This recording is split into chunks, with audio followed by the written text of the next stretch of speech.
총평이기 때문에 이번에 우리 6번째 컨설테이션의 그 방향은 코로나 시대의 선교가 어떻게 가야 할 것인가라는 큰 흐름을 생각했고 거기에 적절한 우리가 그 방향을 제시하는 그런 말씀을 들었죠. 그래서 보통 이런 그 자리를 가지면 되게 끝부분에 어떤 분이 나와서 What we heard 를 조금 정리해주는 그런 시간들이 있습니다. 그래서 저는 좀 그런 방식으로 가보겠습니다.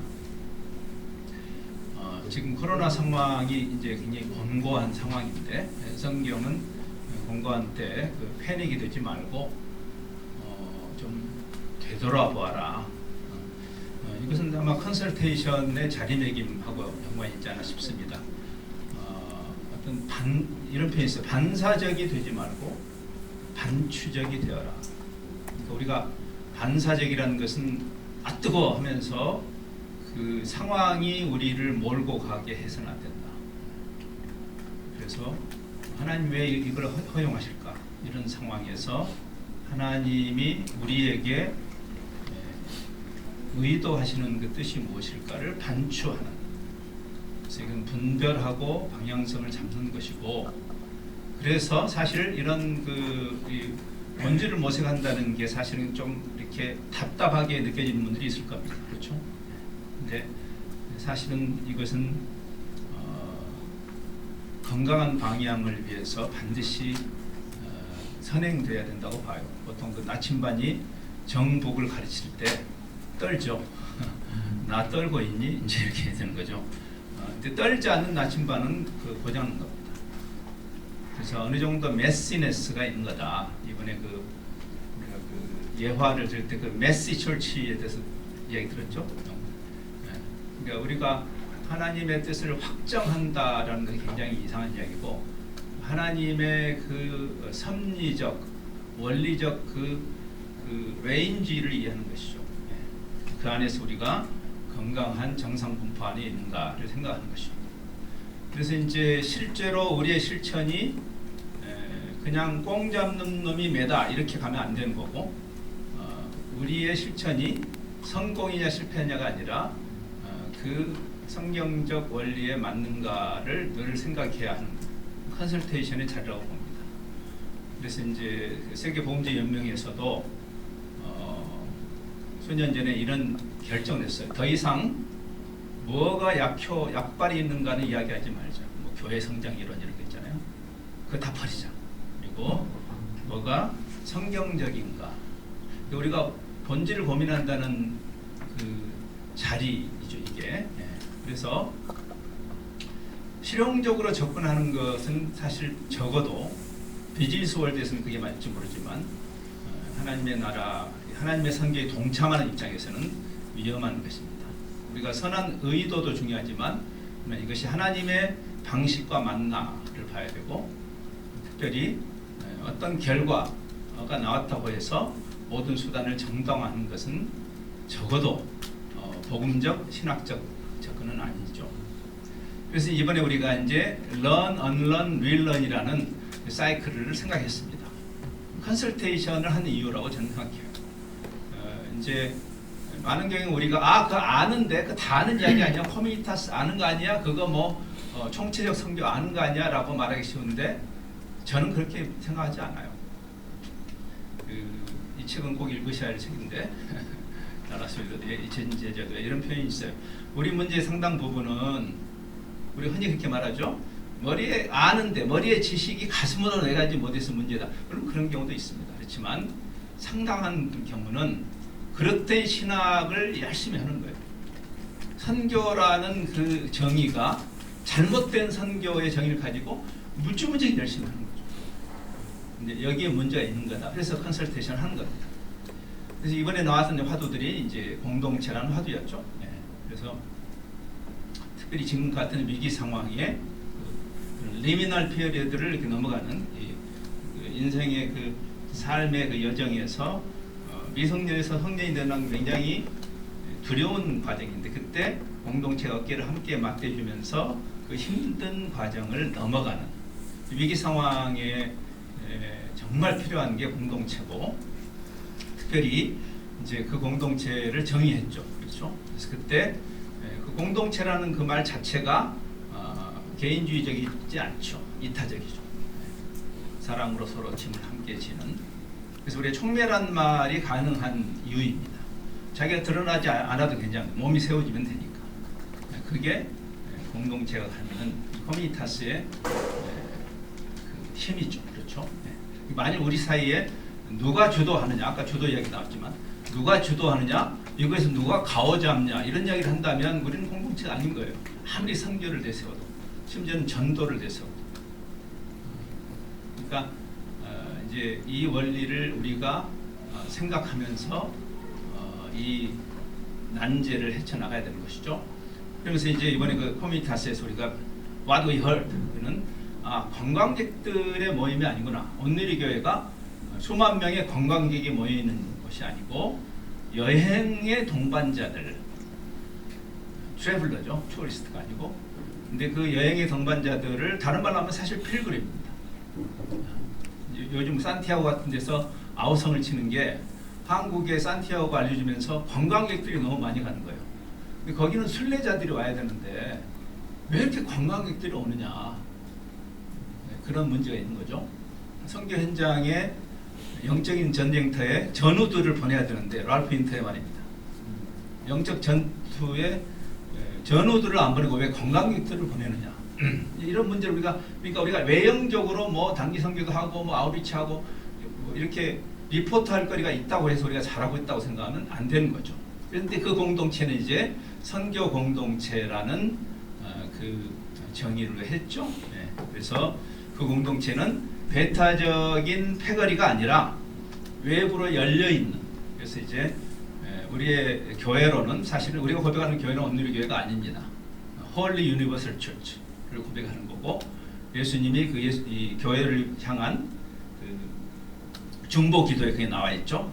요한복음 17장 전체. 근데 내가 아버지께 중보하는 것은 여기 있는 이미 교회 안에 들어와 있는 사람들뿐 아니라 저들의 선교적 삶과 증거를 통해서 나중에 우리 안에 함께 들어올 그 사람들, 열려 있는, 이게 선교 공동체의 핵심이죠. 그러니까 우리가 이 안전지대에 우리끼리 머물러 있으면서 멸망하는 세상을 방관하는, 그건 관광객이 하는 일이겠죠.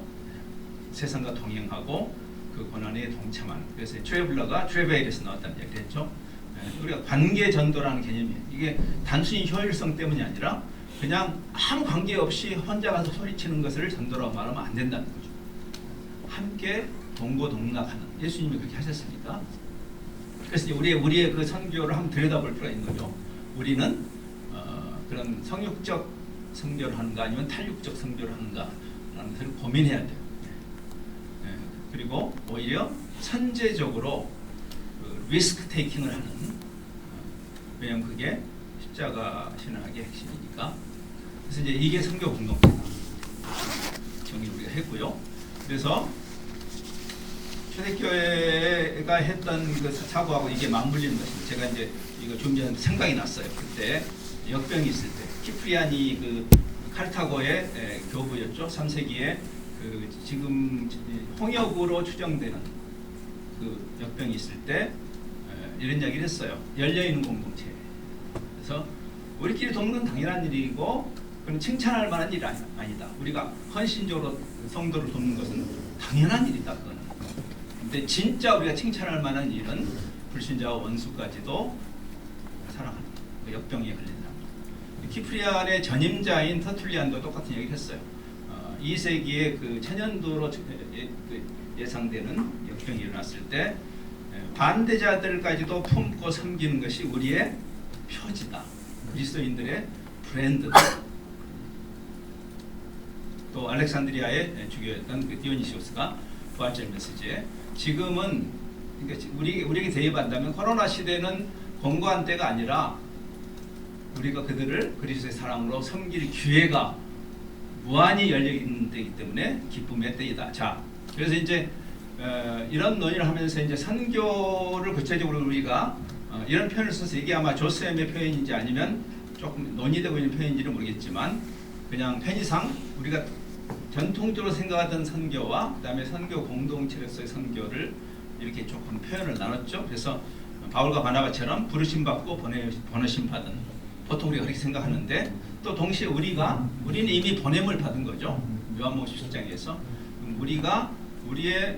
우리가 이곳으로 보내심을 받았다라는 부르심을 깨닫는 것, 이 두 가지가 함께 가야 되는 이야기를 했어요. 보통 이제 우리가 풀뿌리 선교를 지향하는 센트 앤 콜 선교적 교회로는 전통적 선교, 바울과 바나바를 보내는 일을 약화시키는 것이 아닐까라는 그런 걱정이 항상 있습니다. 근데 사실은 잘 생각해 보면 이번에 우리 논의를 통해서 우리가 다시 정리한 것은 그게 아니다. 오히려 전통적 선교를 위해서라도 그 선교사들을 보내는 우리가 선교적이라 한다. 이 생태계 조성이죠. 우리가 선교적이지 않은데 우리 안에서 갑자기 개천에서 용이 날 수는 없는 거다.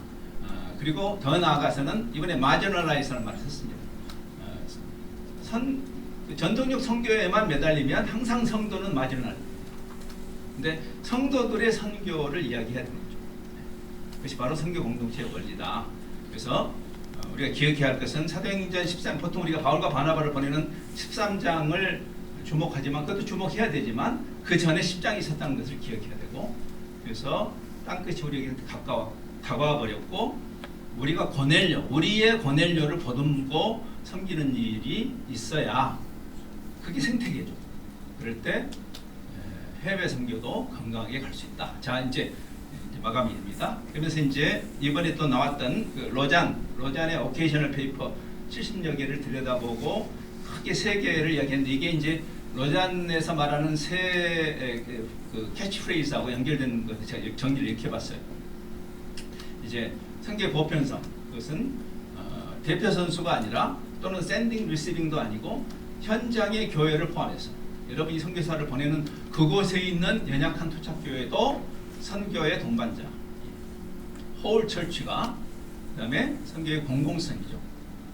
홀 월드로, 단순히 종교 활동으로서의 선교가 아니라 하나님이 홀 월드를 회복하시는, 그리고 홀 가스펠, 복음의 선교의 정체성.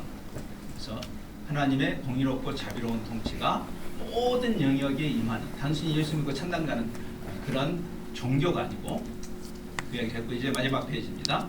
그래서 이번에 이제 반복적으로 나왔던 개념이, 오늘의 교회가 어떤 선교 액티비티나 프로젝트를 많이 하느냐보다 더 중요한 것은 오늘의 교회가 선교적 교회인가 라는 질문으로 다시 돌아와야 됩니다. 제가 아날로그 세대라 이 도표를 만들어서 아까 급하게 그려가지고 사진 찍어서 올렸습니다. 좀 빈티나죠? 예.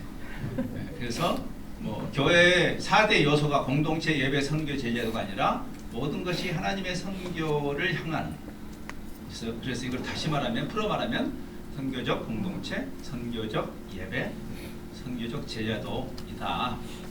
여기서 이제 우리가 현지화 얘기가 나오죠. 현지화. 그래서 제자도의 핵심, 선교적 제자도의 핵심이 현지화죠. 그렇죠? 선교사가 거기서 대물림하면서 거기서 리더십을 차지하고 있는 게 선교가 아니고, 바울이 디모데가 충성된 사람들, 예수님이 제자를, 예수님도 심지어는 손주까지는 안 낳으셨어요. 그렇죠? 우리가 해야 할 때 자식을 낳아야지 손주까지 낳으려면 안 됩니다, 여러분. 참고로. 그래서 현지화라는 것은, 이것은 원론적으로 추구해야 되지만 동시에 지금 상황. 자, 이제 마지막 그 숙제. 이제 진짜는 이제 지금부터 이제 시작이 되는 거죠. 그래서 우리 컨설테이션에 나온 이런 성경 원리들을 공동체적으로 학습하고 내면화하는 일이 굉장히 중요하고, 이 ongoing하게 take home assignment이죠. 지속적으로 반추하고 실천하는, 그게 이제 언런하고 릴런하는 변화의 예정이 되어 있습니다. 그래서 이제 사실 이제 처음에 제가 그런 이야기 했어요. 이런 데 와가지고 너무 뜬구름 잡는 이야기 하는 거 아니냐라고 느끼는 분들이 전략과 방법론을 달라고 하는데, 사실 그것은 변하는 거예요. 전략과 방법은 변하는 것인데, 그것은 성경적 원리, 변하지 않는 성경적 원리에 기반한 지속적 반추와 반복적 조성의 산물입니다. 조정의 산물입니다. 우리가 6년차 이런 뜬구름 잡는 이야기를 하는 이유고 또 해야 할 가치라고 생각합니다. 좀 결여되셨습니다.